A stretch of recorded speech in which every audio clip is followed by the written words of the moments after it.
Yeremia mau dibunuh karena menubuatkan kemusnahan bait suci. Nabi Uria dihukum mati. Yeremia 26 ayat 1 sampai 24. Pada permulaan pemerintahan Yoyakim, anak Yosia, raja Yehuda, datanglah firman ini dari Tuhan bunyinya, beginilah firman Tuhan, berdirilah di pelataran rumah Tuhan dan katakanlah kepada penduduk segala kota Yehuda yang datang untuk sujud di rumah Tuhan. Segala firman yang kuperintahkan untuk kau lakukan kepada mereka, janganlah kau kurangi sepatah kata pun. Mungkin mereka mau mendengarkan dan masing-masing mau berbalik dari tingkah langkahnya yang jahat, sehingga aku menyesal akan malapetaka yang kurancangkan itu terhadap mereka, oleh karena perbuatan-perbuatan mereka yang jahat.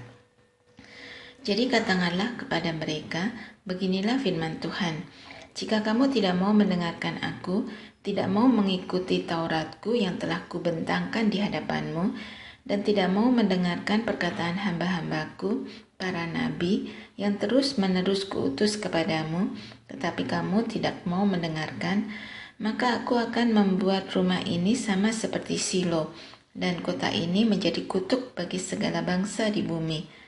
Para imam, para nabi, dan seluruh rakyat mendengar Yeremia mengucapkan perkataan-perkataan itu dalam rumah Tuhan.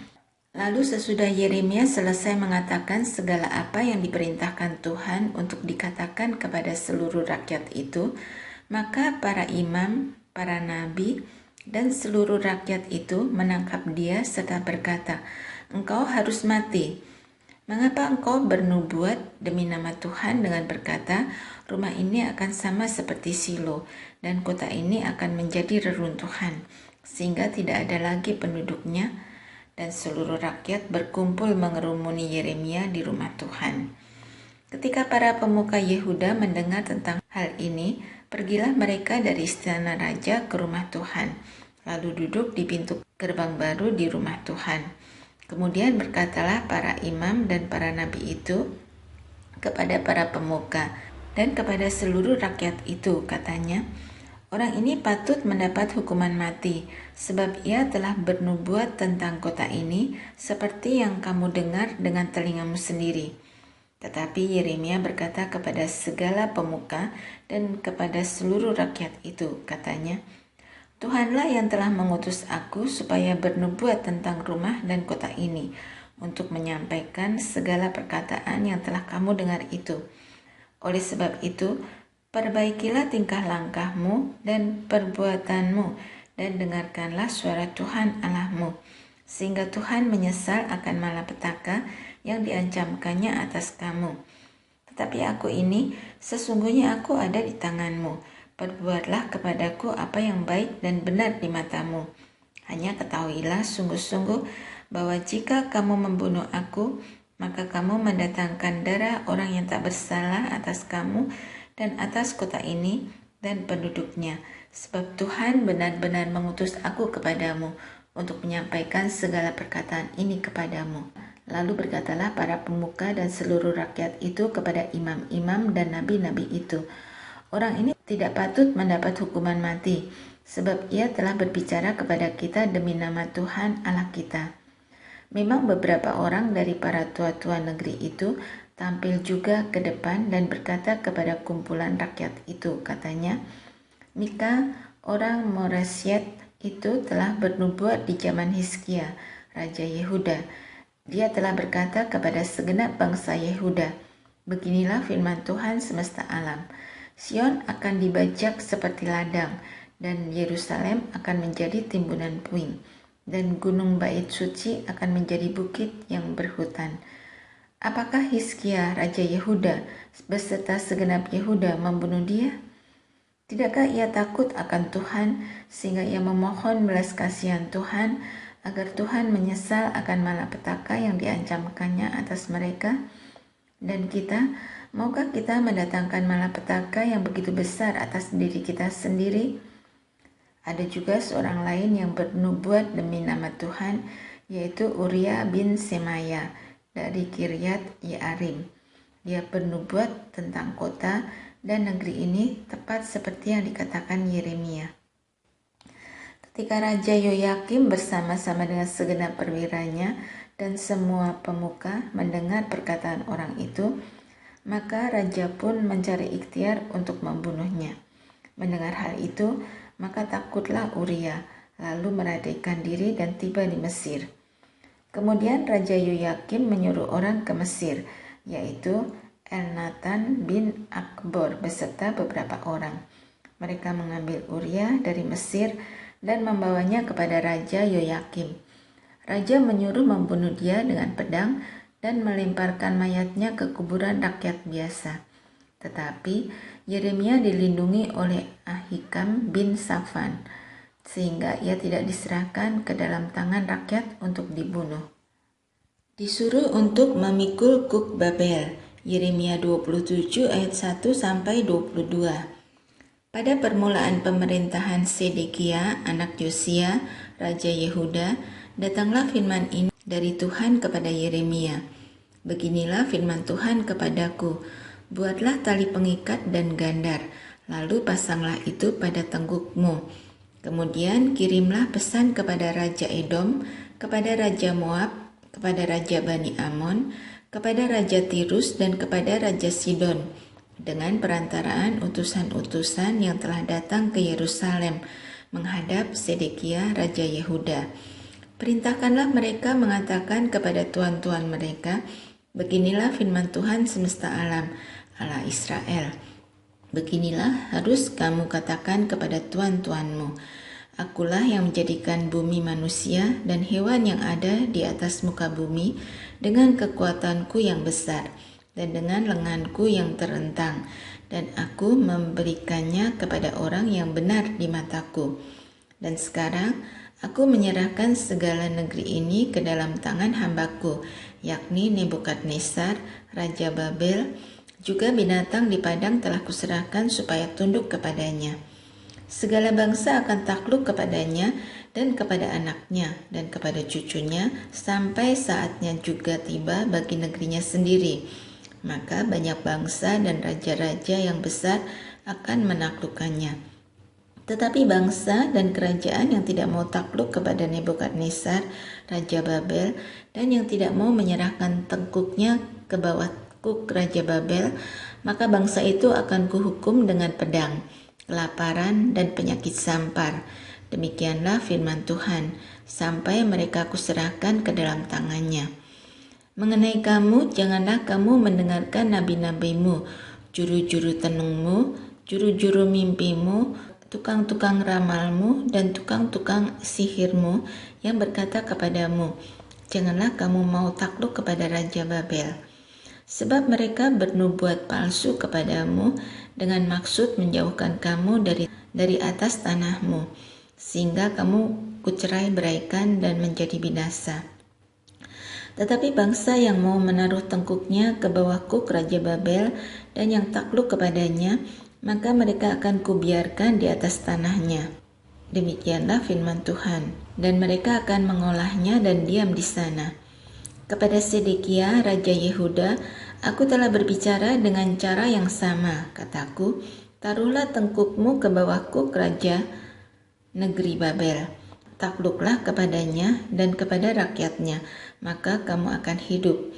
Mengapa engkau beserta rakyatmu harus mati oleh pedang, kelaparan, dan penyakit sampar, seperti yang difirmankan Tuhan tentang bangsa yang tidak mau takluk kepada Raja Babel itu? Janganlah dengarkan perkataan nabi-nabi yang berkata kepadamu, janganlah kamu mau takluk kepada Raja Babel, sebab mereka bernubuat palsu kepadamu. Sebab aku tidak mengutus mereka, demikianlah firman Tuhan. Tetapi mereka bernubuat palsu demi namaku, sehingga kamu kucerai beraikan dan menjadi binasa bersama-sama dengan nabi-nabi yang bernubuat kepadamu itu. Juga kepada imam-imam dan kepada seluruh rakyat itu, aku berbicara, kataku, beginilah firman Tuhan, janganlah dengarkan perkataan nabi-nabimu yang bernubuat kepadamu. Sesungguhnya, perkakas-perkakas rumah Tuhan tidak berapa lama lagi akan dibawa kembali dari Babel, sebab mereka bernubuat palsu kepadamu. Janganlah kamu mendengarkan mereka. Takluklah kepada Raja Babel, maka kamu akan hidup. Mengapa kota ini harus menjadi reruntuhan? Jika memang mereka itu nabi dan jika ada firman Tuhan pada mereka, baiklah mereka mendesak kepada Tuhan semesta alam, supaya perkakas-perkakas yang masih tinggal dalam rumah Tuhan dan dalam istana Raja Yehuda dan di Yerusalem itu jangan diangkut ke Babel. Sebab beginilah firman Tuhan semesta alam tentang tiang-tiang bejana laut dan galang, tentang sisa perkakas-perkakas yang masih tinggal di kota ini, yang tidak diambil oleh Nebukadnezar Raja Babel ketika ia mengangkut Yekonya bin Yoyakim Raja Yehuda ke dalam pembuangan beserta segala pemuka Yehuda dan Yerusalem dari Yerusalem ke Babel. Sungguh beginilah firman Tuhan semesta alam, Allah Israel, tentang perkakas-perkakas yang masih tinggal itu di rumah Tuhan dan di istana Raja Yehuda dan di Yerusalem. Semuanya akan diangkut ke Babel dan akan tinggal di sana sampai kepada hari aku memperhatikannya lagi. Demikianlah firman Tuhan, lalu membawanya kembali ke tempat ini. Nabi Yeremia lawan Nabi Hananya. Yeremia 28 ayat 1-17. Dalam tahun itu juga, pada permulaan pemerintahan Sedekia Raja Yehuda, dalam bulan yang kelima tahun yang keempat, berkatalah Nabi Hananya bin Asur yang berasal dari Gibeon itu kepadaku di rumah Tuhan, di depan mata imam-imam dan seluruh rakyat. Beginilah firman Tuhan semesta alam, Allah Israel, aku telah mematahkan kuk Raja Babel itu. Dalam 2 tahun ini aku akan mengembalikan ke tempat ini segala perkakas rumah Tuhan yang telah diambil dari tempat ini oleh Nebukadnezar Raja Babel dan yang diangkutnya ke Babel.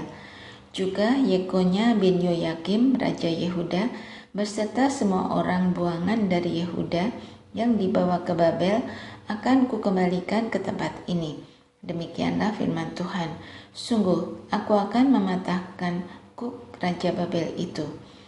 Lalu berkatalah Nabi Yeremia kepada Nabi Hananya di depan mata imam-imam dan di depan mata seluruh rakyat yang berdiri di rumah Tuhan itu. Kata Nabi Yeremia, amin, moga-moga Tuhan berbuat demikian. Moga-moga Tuhan menepati perkataan-perkataan yang kau nubuatkan itu, dengan dikembalikannya perkakas-perkakas rumah Tuhan dan semua orang buangan itu dari Babel ke tempat ini.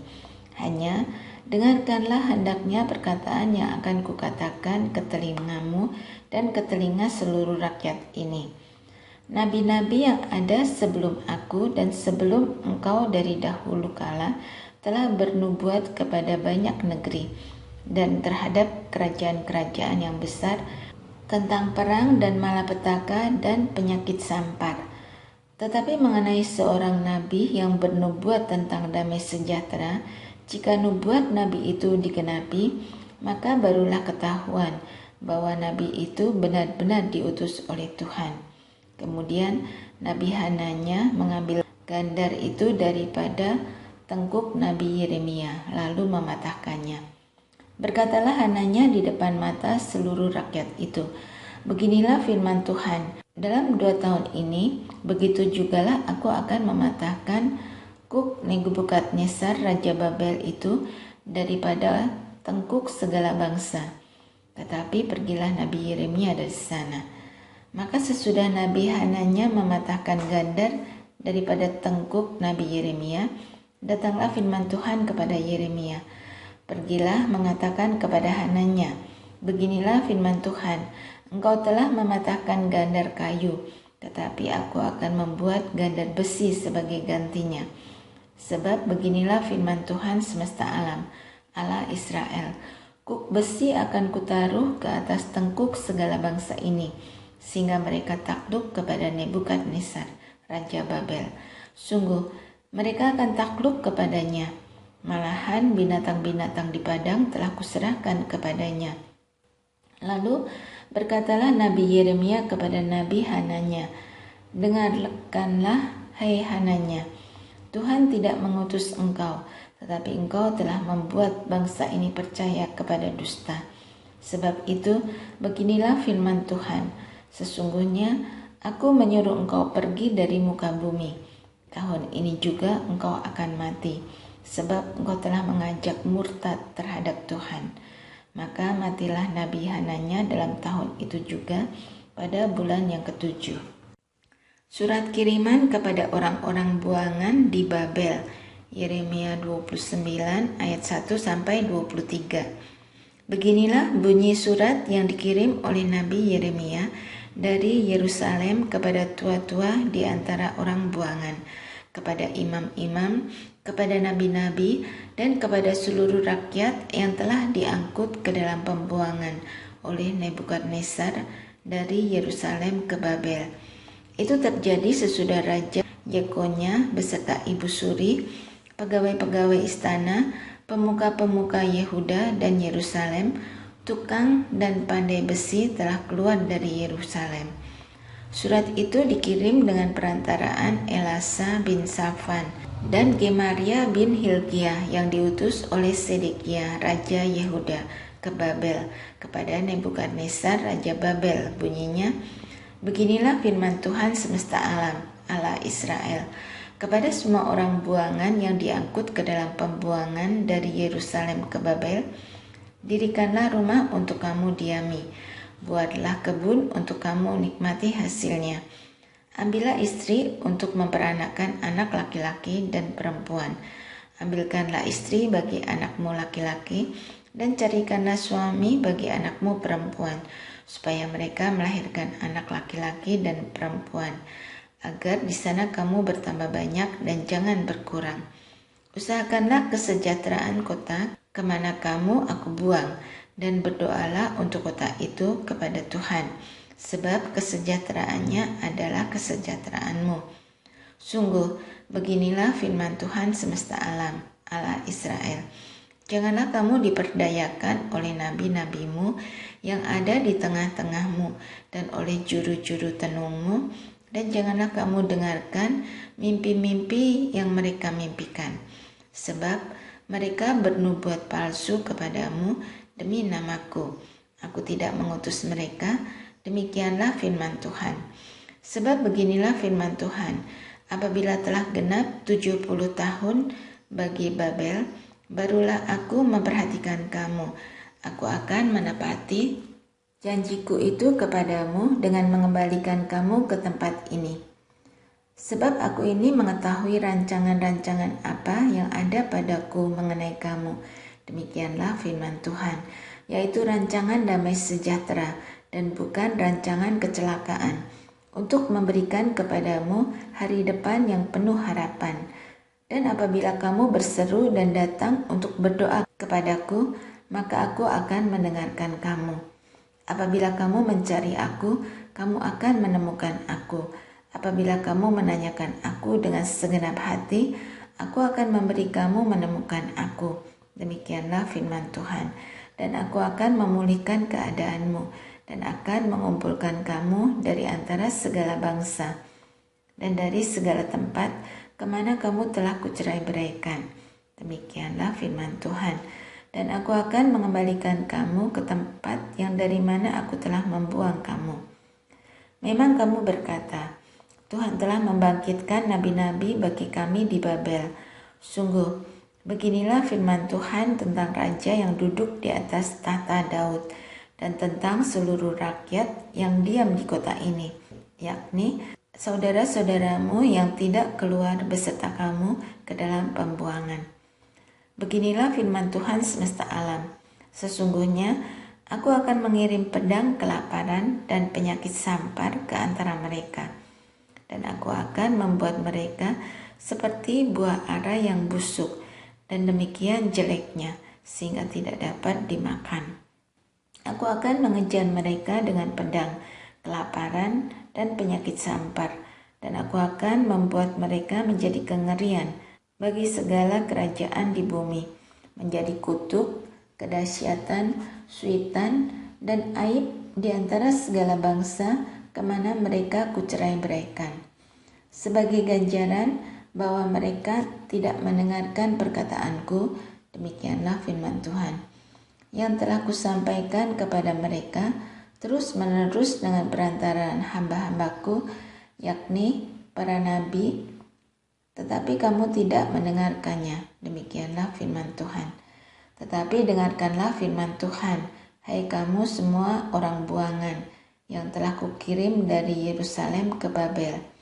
Beginilah firman Tuhan, semesta alam, Allah Israel, tentang Ahab bin Kolaya dan tentang Sedekia bin Maaseya, orang-orang yang bernubuat palsu kepadamu demi namaku.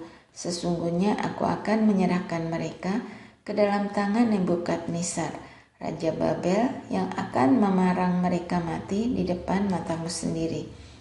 Sehingga dari keadaan mereka akan dijadikan suatu kutuk oleh semua orang buangan dari Yehuda yang ada di Babel.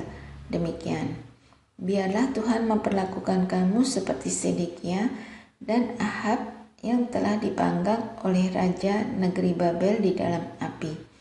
Oleh karena mereka telah melakukan kebebalan di Israel, telah bersinah dengan istri sesama mereka, dan telah mengucapkan demi namaku perkataan dusta yang tidak kupesankan kepada mereka. Aku sendirilah yang mengetahui dan menyaksikannya. Demikianlah firman Tuhan. Sikap seorang buangan terhadap surat Yeremia. Yeremia 29 ayat 24 sampai 32. Kepada Semaya orang Nehelam itu haruslah kau katakan, beginilah firman Tuhan semesta alam, Allah Israel. Oleh sebab engkau telah mengirim surat atas namamu sendiri kepada seluruh rakyat yang ada di Yerusalem, yaitu kepada Imam Sefanya bin Maaseya dan kepada segala imam, bunyinya, Tuhan telah mengangkat engkau Sefanya menjadi imam menggantikan Imam Yoyada, supaya engkau menjadi pengawas di rumah Tuhan untuk memasungkan setiap orang gila yang menganggap dirinya nabi, dan untuk merantai lehernya dengan besi. Tetapi sekarang, mengapakah engkau tidak menegur Yeremia, orang Anatot itu, yang menganggap dirinya nabi di antaramu? Bukankah ia telah mengirim pesan kepada kami di Babel? Katanya, pembuanganmu masih lama, dirikanlah rumah untuk kamu diami, buatlah kebun untuk kamu nikmati hasilnya. Surat ini dibacakan oleh Imam Sefanya ke telinga Nabi Yeremia. Maka datanglah firman Tuhan kepada Yeremia, bunyinya, kirimlah pesan kepada semua orang buangan itu. Beginilah firman Tuhan tentang Semaya, orang Nehelam itu. Oleh karena Semaya telah bernubuat kepadaku, sekalipun aku tidak mengutusnya, dan ia telah membuat kamu percaya kepada dusta, maka beginilah firman Tuhan, sesungguhnya aku akan menghukum Semaya, orang Nehelam itu, dan keturunannya, tidak ada seorang pun dari keluarganya akan diam di tengah-tengah bangsa ini, untuk melihat yang baik yang akan kulakukan kepada umatku. Demikianlah firman Tuhan, sebab ia telah mengajak murtad terhadap Tuhan.